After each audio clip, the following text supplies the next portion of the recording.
Estamos no 17º dia, aleluia! Atos capítulo 14. O Evangelho tem sempre duplo efeito sobre aqueles que o ouvem. 2 Coríntios capítulo 2, versículos 14 a 16. Em alguns gera quebrantamento, em outros endurecimento. O despertamento espiritual em Antioquia da Pisídia foi imediatamente seguido por uma cruel perseguição. Os missionários deixaram Antioquia e para Icônio. Ali, Paulo e Barnabé demoraram algum tempo, mesmo debaixo de tensão e perseguição. Os missionários não pregaram apenas aos ouvidos, mas também aos olhos. Não apenas falaram, mas também demonstraram. Se em Antioquia a maneira por qual anunciavam o Evangelho era por meio da mensagem, agora eles são capacitados pelo Espírito Santo a curar. É claro que em Icônio também se levantou oposição e seus adversários planejaram ultrajar e apedrejar Paulo e Barnabé. Ao saber da trama armada contra eles, Paulo e Barnabé fogem para Listra e Derbe, onde anunciam o Evangelho. Eles não ignoraram os perigos, não desafiaram a fúria dos adversários, não enfrentaram de peito aberto as ameaças, continuaram pregando o Evangelho, mas mudaram de rota. Isso é prudência. O milagre logo aconteceu quando Paulo e Barnabé chegaram em Listra.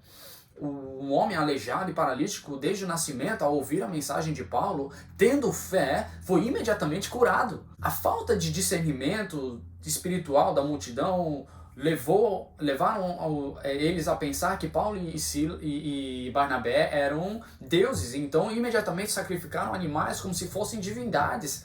Os embaixadores de Cristo então rasgaram suas vestes e saltaram no meio da multidão pedindo para que parassem os sacrifícios e assegurando a eles de que eles eram homens como eles.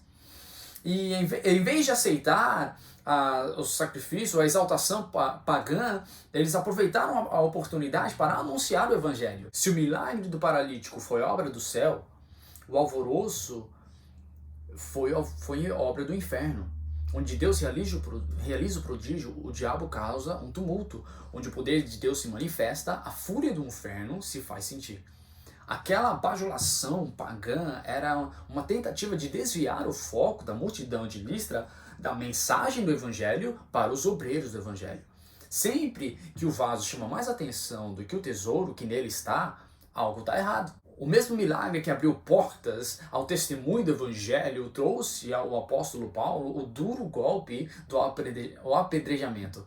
Os sofrimentos emocionais agora se transformaram em agonias físicas. Talvez Paulo sentisse no corpo o que infligiu a Estevão, o primeiro mártir do cristianismo. Talvez começasse a sentir na pele o que Deus havia dito em Damasco, há mais de 10 anos atrás, quando eu lhe mostrarei o quanto me importa sofrer pelo meu nome. Paulo se recuperou das feridas e longe de reclamar ou queixar-se contra Deus, ele partiu para Derbe, onde anunciou o Evangelho e fez muitos discípulos. Depois de anunciar o Evangelho em Derbe, eles tomaram a decisão de voltar para o seu quartel-general em Antioquia da Síria. Aproveitaram e passaram novamente pelas mesmas cidades onde foram perseguidos: Listra, Icônio e Antioquia da Pisídia. É hora de voltar para casa. É hora de recarregar as baterias. É hora de testemunhar as grandes feitas de Deus na obra missionária.